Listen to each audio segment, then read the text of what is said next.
சாந்தி. அவ்யக்த சமிகை 13 ஏப்ரல் 2026. பாபா நமக்கு என்ன புரிய வைக்கிறார்னா, नम्रचित आत्मा सहज ही सुखदाता बन सकती है, लेकिन अभिमान नम्रचित बनने नहीं देता. உண்மையில் பார்க்க போனால் பணிவான ஆத்மா சதா சுகமாக இருப்பாங்களாம், குஷியாக இருப்பாங்களாம். ஆனால் ப்ராப்ளம் என்னன்னா, நம்மளோட தேக அபிமானம் நம்மளை சில இடங்களில் பணிவாக இருக்க விடுறதில்ல. கொஞ்சம் நம்மளுடைய அகங்காரம் கொஞ்சம் இங்கே தலை தூக்குது. நம்ரச்சித் நஹி ஹோ தோ சேவா ஹோ நஹி சக்தி.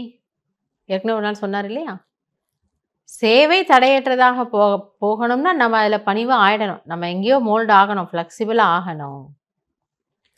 सेवादारी की विशेषता सदा नम्रचित स्वयं झुका हुआ होगा तब औरों को झुका सकेगा.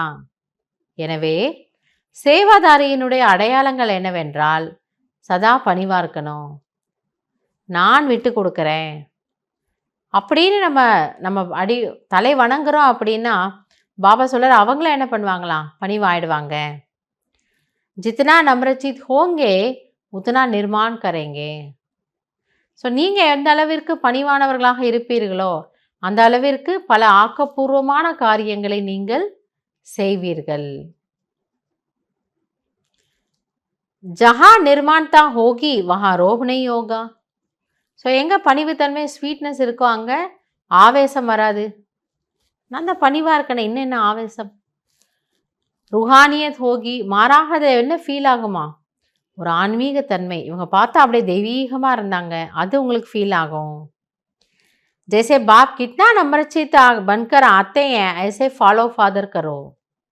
ஸோ இதில் பாபா நமக்கு புரிய வைக்கிறார், எப்படி பாப் தாதா நீங்கள் பார்க்குறீங்க, அவர் எவ்வளோ பணிவாக மேலேருந்து கீழே இறங்கி வராரு, இந்த விஷயத்தில் நீங்களும் அவர் என்ன பண்ணுங்கிறார் பாபா, ஃபாலோ பண்ணுங்க. இல்லையா, இன்றைக்கி முக்கியமாக யாரை பற்றி பேசுகிறார், பிரம்மா பாபா பற்றி பேசுகிறார். அவர் எவ்வளோ ஒரு பணிவுள்ள சேவாதாரியாக வராரு, மேலேருந்து கீழே வந்து நம்மளை சந்திச்சுட்டு போகிறாரு.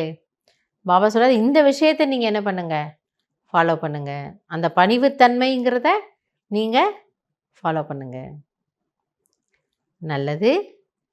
ஓம் சாந்தி.